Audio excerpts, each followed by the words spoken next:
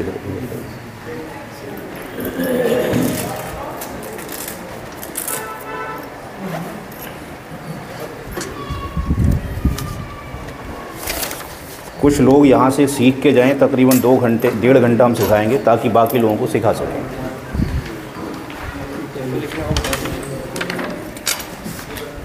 सूरा निसा की आयत नंबर, ये सूरा निसा 4 है, सूरा निसा की आयत नंबर 11 में, सबको दिख रहा है?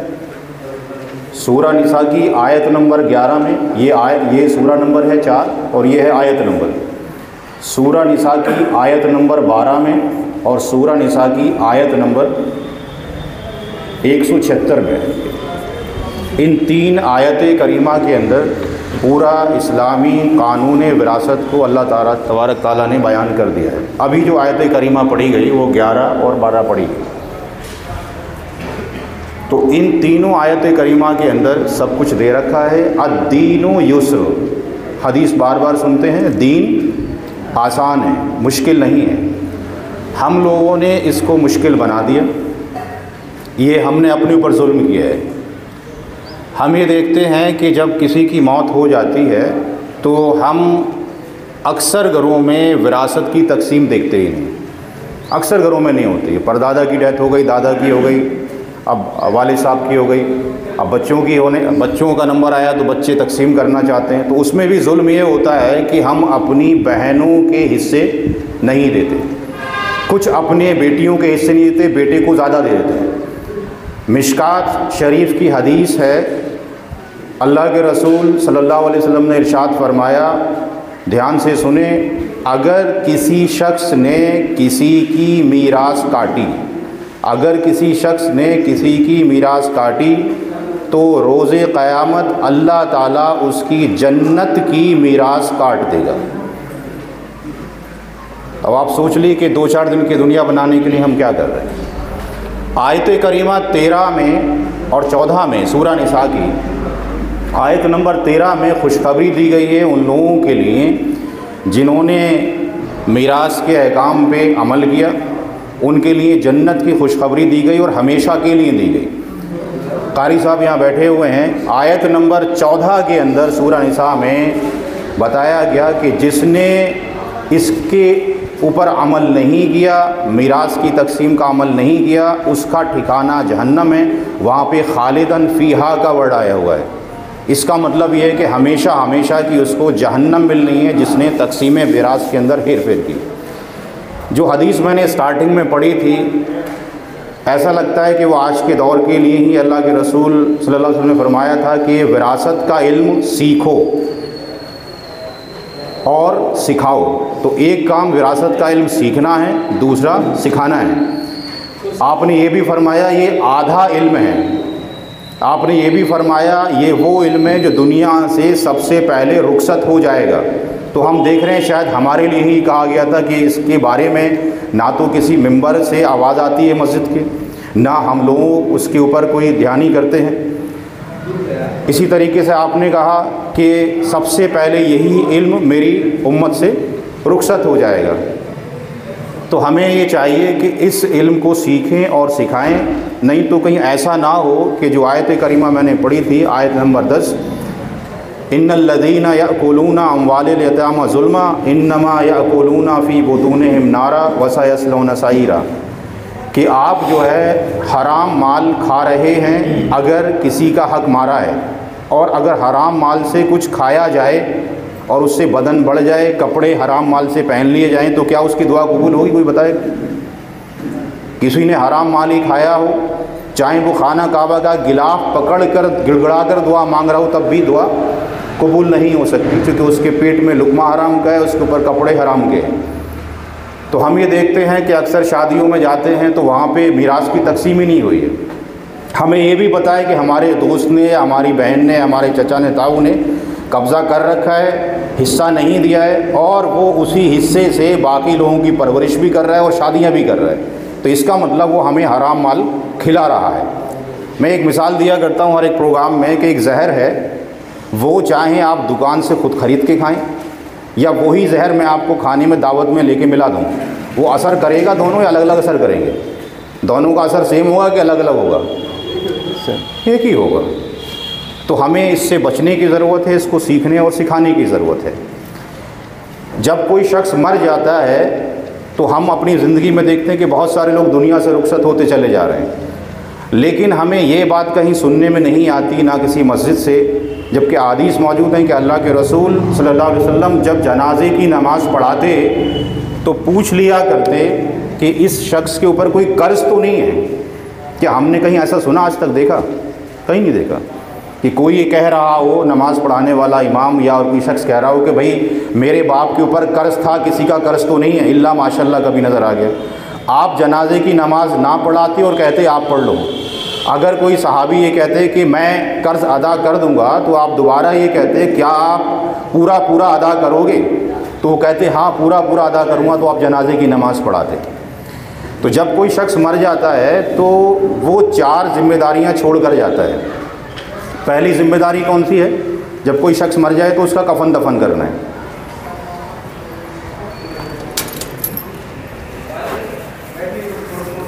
जनरली तो मैं लेक्चर इंग्लिश में ही देता हूँ, बट चूँकि कमिश्नर साहब ने कहा कि भाई यहाँ पे जो है हिंदी में ही लिखना है, तो मुझे हिंदी में लिखना पड़ेगा। तो जब कोई शख्स मर जाता है तो सबसे पहले क्या होता है? उसका कफन दफन होना है। ये पहला हिस्सा है।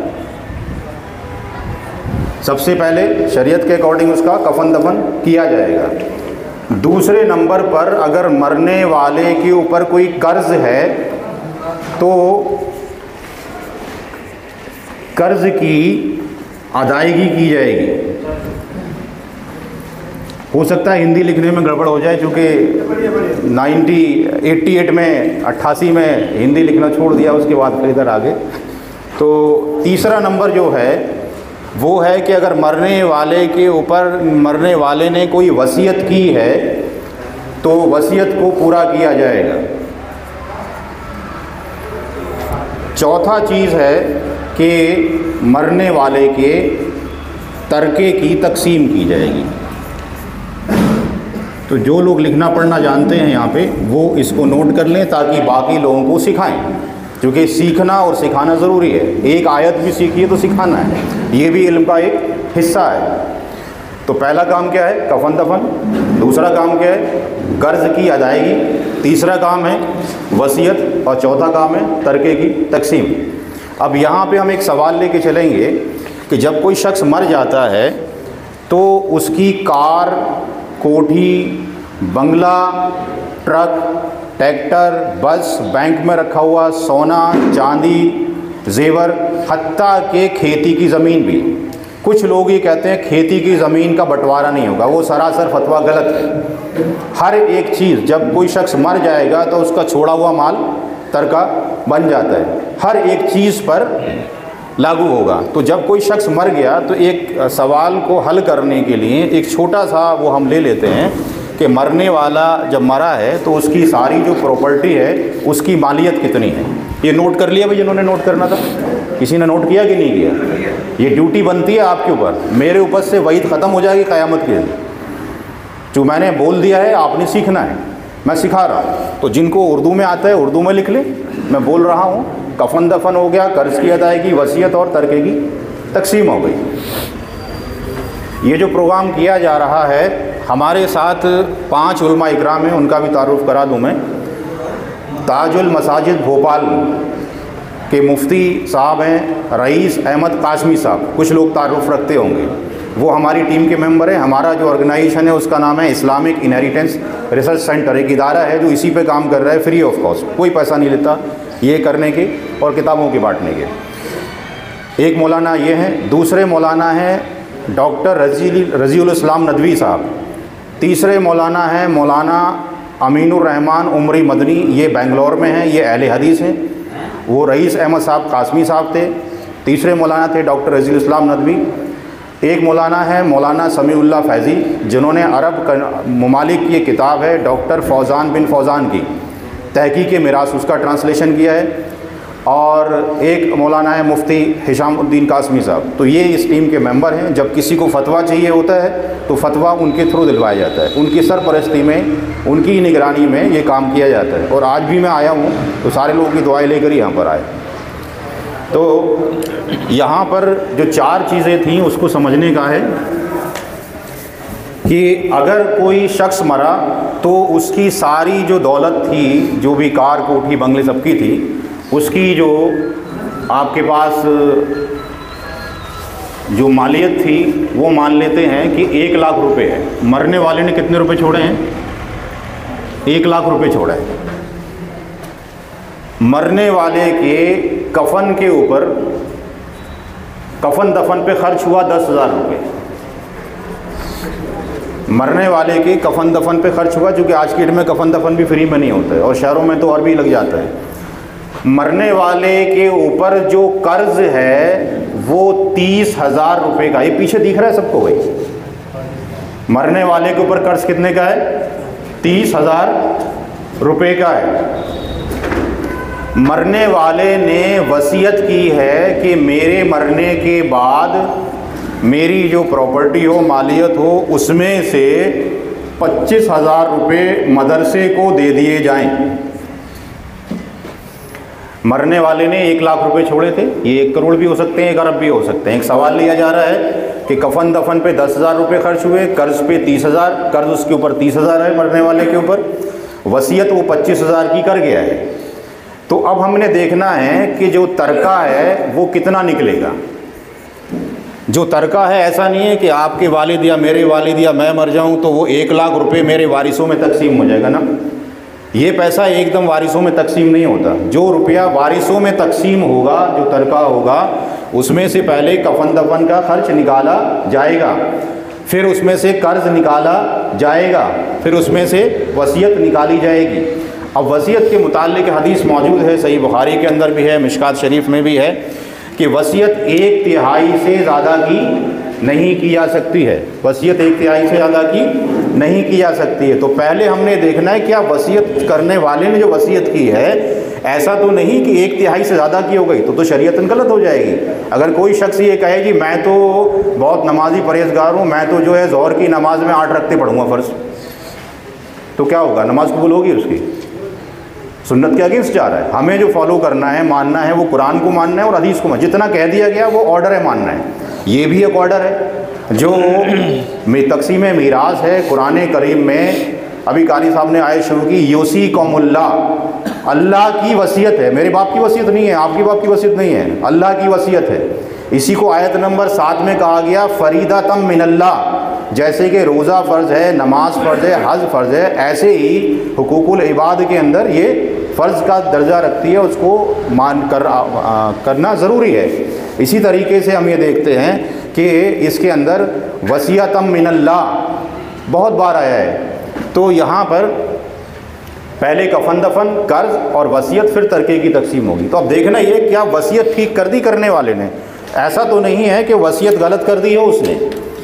तो वसीयत के लिए अल्लाह के रसूल सल्लल्लाहु अलैहि वसल्लम ने तरीका ये बताया कि वसीयत जब निकाली जाएगी तो उसका तरीका ये होगा कि कफन दफन की रकम को जोड़ लिया जाएगा। तो कफन की रकम कितनी है और कर्ज की रकम कितनी है, कोई बताएगा भाई?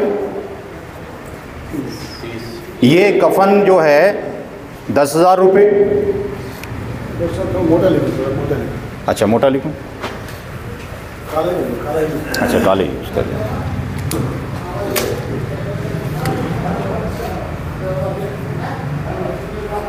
कफन की और कर्ज इन दोनों को जोड़ लीजिए।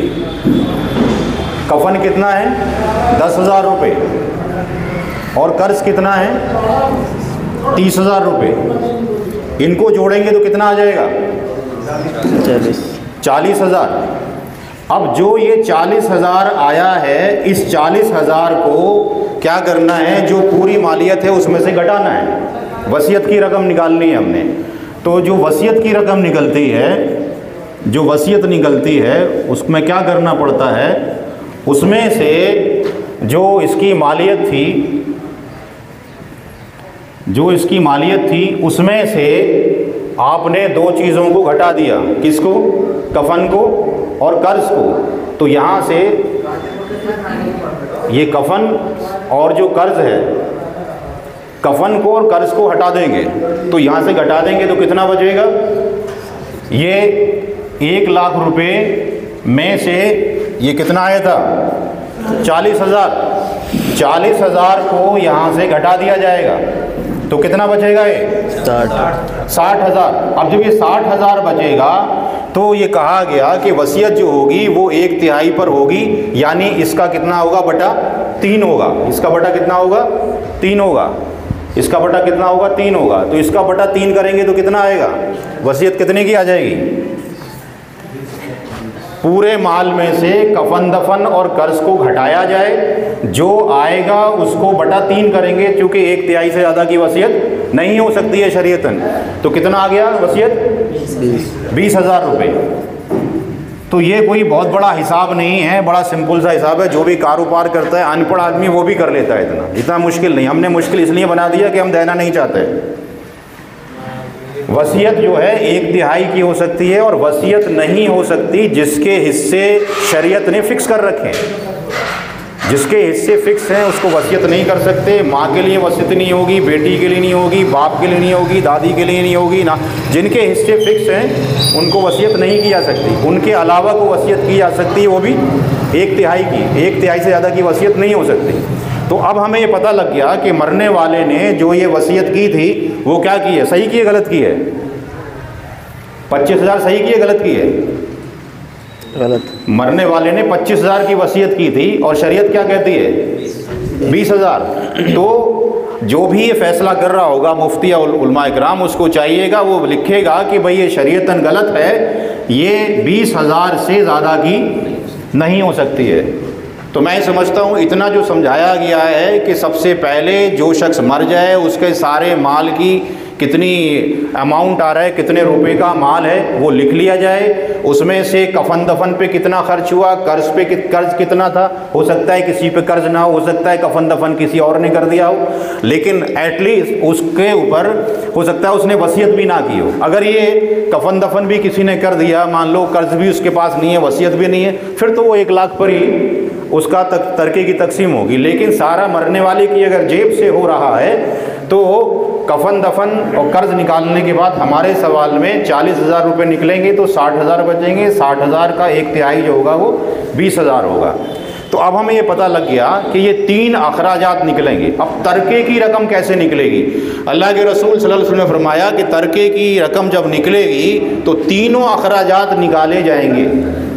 तो अगर हम जो तरका है उस तरके की रकम को निकालते हैं तो तरके की रकम को निकालने के लिए 1,00,000 में से, यानी उसका जो पूरा ये माल था, इस पूरे माल में से 1,00,000 में से सब कुछ घटाना पड़ेगा। कितना घटाना पड़ेगा? 10,000 रुपये किसका घटाना है? 10,000 रुपये काय में खर्च हुए? कफन दफन में। कर्ज कितने का था? और उसके ऊपर उसने वसीयत जो की थी मदरसे के लिए वो 20,000 रुपये की हो गई।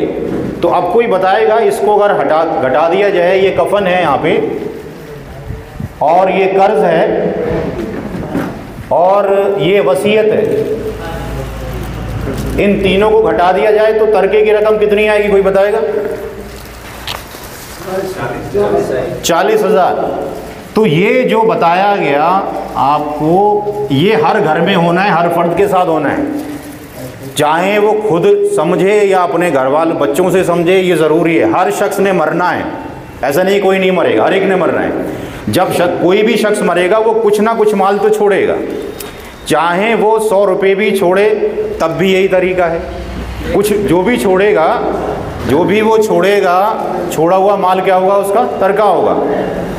तो जो भी माल छोड़ा जाएगा, अगर उसके पास इतना माल है तो जाहिर सी बात है, मैं ये चाहता हूँ कि ज़िंदगी में मैं अपनी हलाल कमाई से कमाया हुआ माल ही खाऊँ, मैंने ज़िंदगी में किसी से उधार भी ना लिया हो। तो मैं क्यों चाहूँगा कि आप लोगों से अपना कफन खरीदवाऊँ? मैं ऐसा क्यों ना करूँ, अपना कफन अपने पैसे से ख़रीद के पहले से ही रख दूँ। तो ये बात समझ में आ गई होगी। कफन दफन पे जो 10,000 रुपये खर्च हुए, कर्ज पे 30 और वसीयत को निकालने का तरीका वो था। तो यहाँ पर जो बंदा जो है, जो भी शख्स 1 लाख रुपए छोड़ के मरा था, 1 लाख उसके बच्चों में तकसीम नहीं हो रहा, उसके बच्चों में कितना तकसीम होगा? 40,000।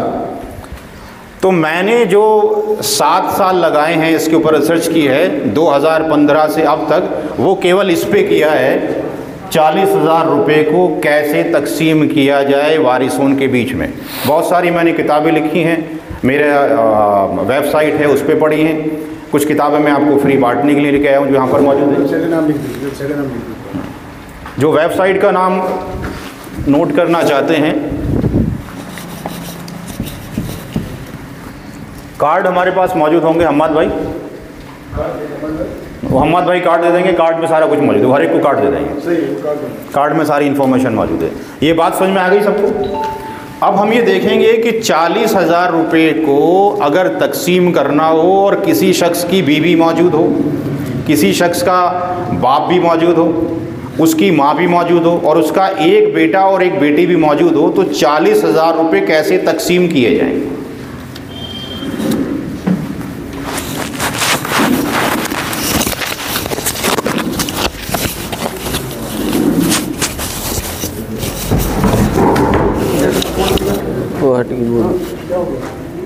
वो हट गया वहाँ से, नीचे से हट गया यूनिट।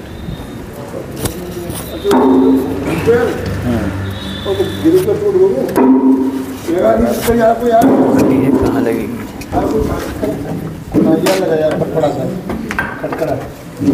एक मिनट, ये भी नहीं उठाना था, गड्ढा में ठीक है।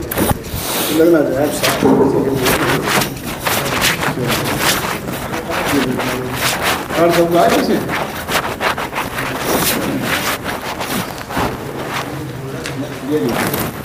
तो हम जो सवाल यहाँ पे करने जा रहे हैं वो सवाल ये है कि किसी शख्स की मौत होती है और उसका कफन दफन, कर्ज और वसीयत निकालने के बाद कितने रुपए बचे?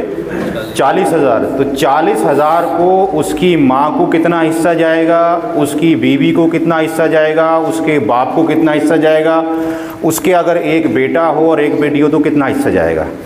इससे पहले हम थोड़ा सा यहाँ पे डिस्कशन ये करेंगे कि आयत नंबर 11 में किसके हिस्से हैं, आयत नंबर 12 में किसके हिस्से हैं और आयत नंबर 176 में किसके हिस्से हैं। कुरान करीम में सूरा निसा के अंदर, सूरा निसा में आयत 11 के अंदर बात की जा रही है। सूरा निसा आयत नंबर 11 की बात की जा रही है। 11 में किस किस का हिस्सा है? 11 में हिस्सा है बेटा, बेटी, अब बेटा बेटी ना हो तो नीचे पोता, पोती,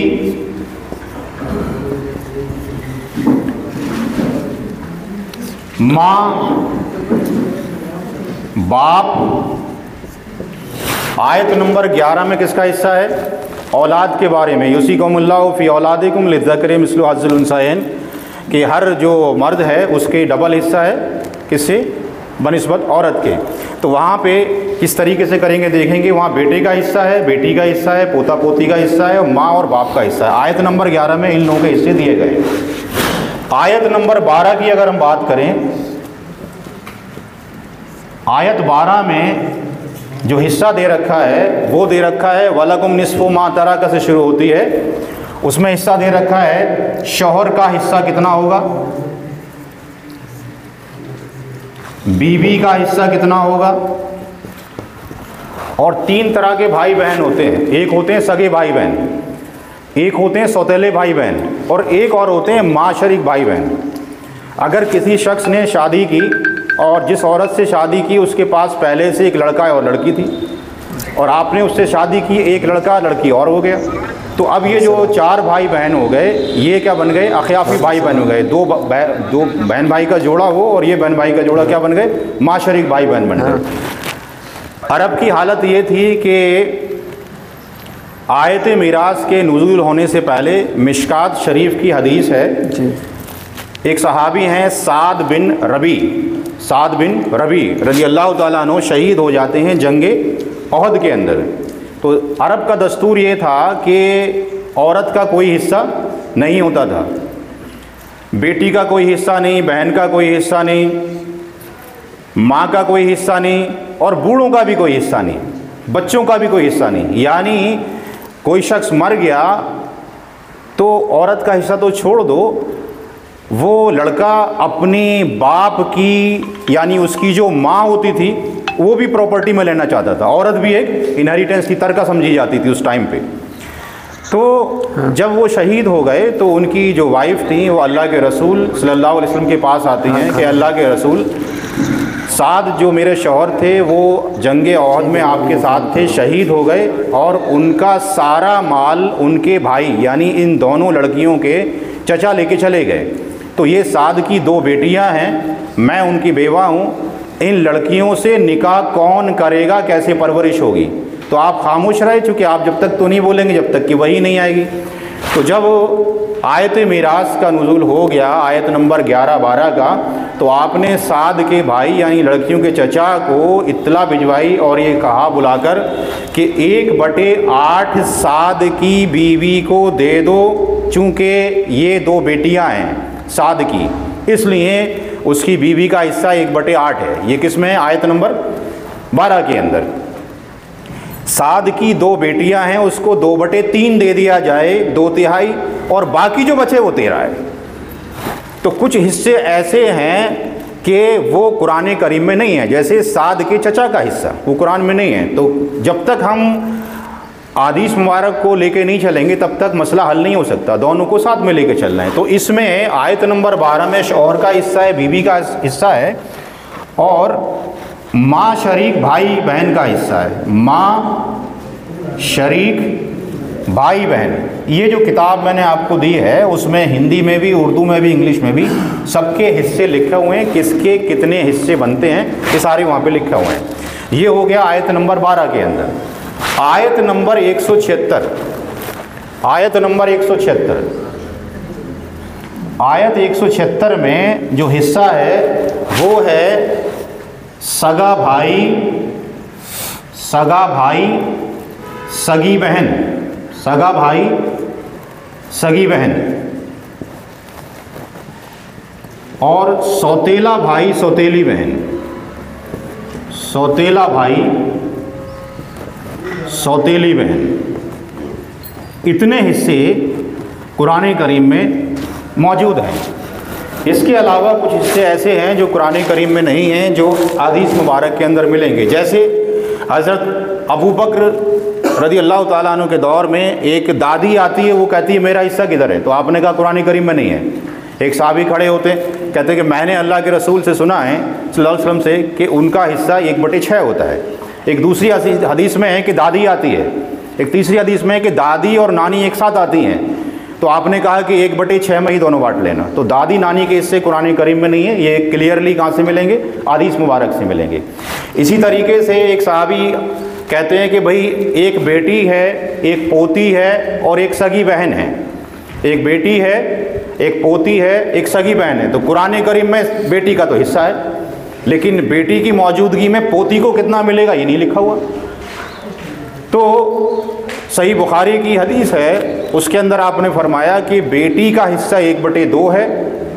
बेटी के साथ में अगर पोती हो तो उसका हिस्सा 1/6 है।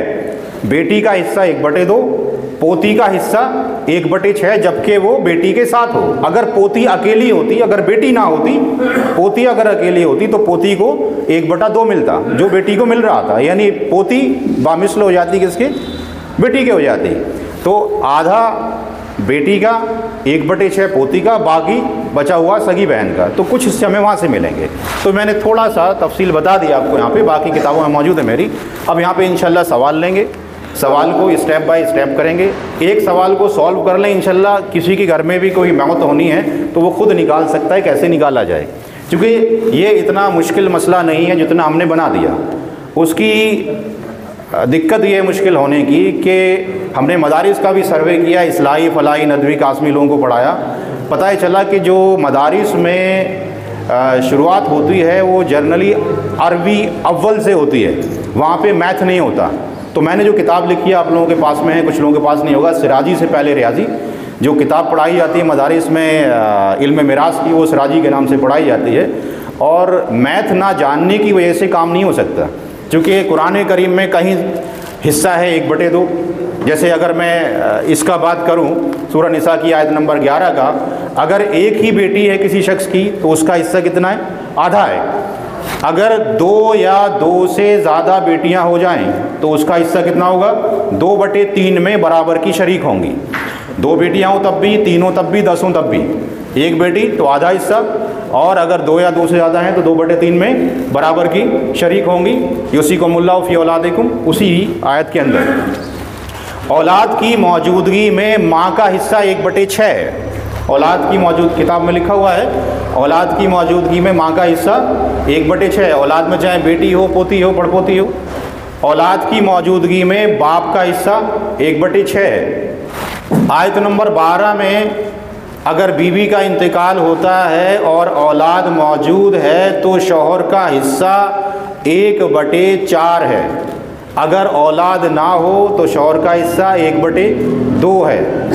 इसी तरीके से आयत नंबर 12 में लिखा हुआ है कि जब तुम्हारी डेथ हो, तुम्हारी मौत हो और तुमने औलाद को छोड़ा हो तो तुम्हारी बीवी का हिस्सा 1/8 है, 8वां हिस्सा है। और अगर औलाद नहीं है तो 1/4 है। माँ शरीक भाई बहन का जो हिस्सा है, अगर एक ही माँ शरीक भाई हो या एक ही माँ शरीक बहन हो तो उसका हिस्सा 1/6 है। लेकिन जब कभी भी 2 भाई बहन सगे भाई, ये माँ शरीक भाई बहन मिल जाएंगे तो वो 1/3 में बराबर के शरीक होंगे। आयत नंबर 176 में लिखा हुआ है कि जब कोई शख्स मरे और उसकी एक ही बहन हो तो उसका हिस्सा कितना है? आधा है। और अगर भाई हो तो भाई का उस हिस्सा डबल है, यानी वो पूरे का मालिक हो जाएगा। इसी तरीके से आयत नंबर 11 में ये कहा गया कि हर जो बेटा है उसके 2 हिस्से, यानी जो मेल है, यानी जो ज़कर है उसके 2 हिस्से, और जो निसा है, औरत है, उसका 1 हिस्सा। यानी बेटे के 2 हिस्से हैं, बेटी का 1 हिस्सा है। तो ये हमने थोड़ा बहुत समझ लिया। अब हम सवाल की तरफ आते हैं।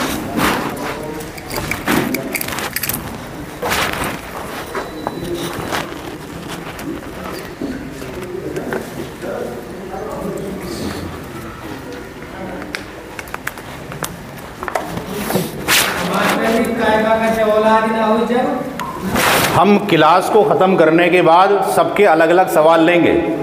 सवाल को नोट कर लें या याद कर लें, छोड़ेंगे नहीं, क्योंकि कमिश्नर साहब इसी वादे पर लेके आए सबके सवाल होंगे, वो सॉल्व करके जाने देंगे, उससे पहले नहीं भगाएंगे आपको। ठीक है, तो सवाल याद कर लें, अभी ख़त्म करके फिर सबके अलग अलग लेंगे जो भी सवाल पूछेंगे।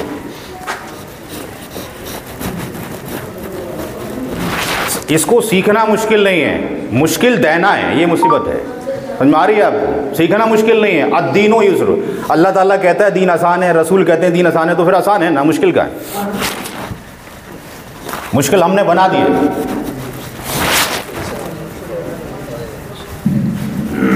तो मैं ये चाहूँगा कि इस सवाल को बड़े ध्यान से सुने और ध्यान से लिखें, जहाँ समझ में ना आए पूछते रहें। मरने वाले ने अपने पीछे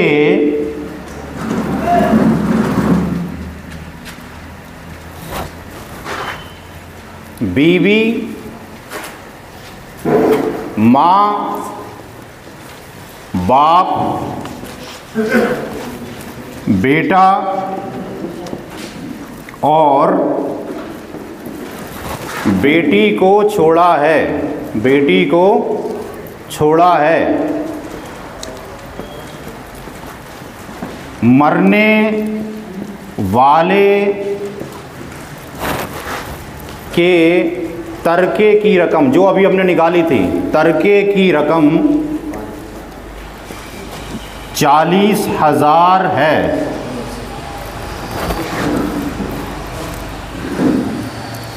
वारिसों के हिस्से बताओ। सवाल को नोट कर लें, क्योंकि सवाल हम मिटा देंगे, जगह कम है, क्योंकि बड़ा बड़ा लिखना पड़ रहा है, पीछे तक लोग देख रहे हैं। मरने वाले ने अपने पीछे बीवी को छोड़ा है, माँ को छोड़ा है, बाप को छोड़ा है, बेटा और बेटी को छोड़ा है। मरने वाले के तरके की रकम 40,000 है। वारिसों के हिस्से बताओ। तो पहले थोड़ा खा पी लें, उसके बाद ही फिर करते हैं, क्योंकि इस पे अटेंशन बहुत ज़रूरी है। स्टॉप कर देते हैं थोड़ी देर, इसको भाई बंद कर दें, ये बंद कर दीजिए भाई।